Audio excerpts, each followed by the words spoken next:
wallahi tallahi baka isa ka kashe ni ba. Wai me kika dauke ni a gidan nan ne Manemin mata.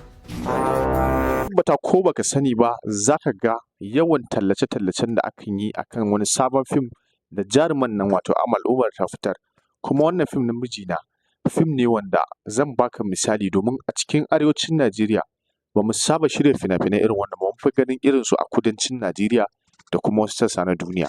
Irin wannan fina-finan shine ya kamata a ce yanzu ana yin irin su. Abin da nake nufi shine daga trailer fim din kai kanka zaka san cewa an siyar da kai an tafi da kai kuma zaka so ka ga me zai faru a cikin fim din. Amma kafin cika ku da surutu ina so za mu je mu ga trailer din fim din, mu ga tallan fim din, sannan sai ku zo mu yi sharhi akan wannan fim din ya kuke ganin zai kasance. Domin fa already an saki wannan fim din kuma aka yanzu yana kan channel ɗin za ku iya zuwa ku kalla. Wallahi tallahi baka isa ka kashe ni ba. wai me kika dauke ni a gidan nan ne Manemin mata.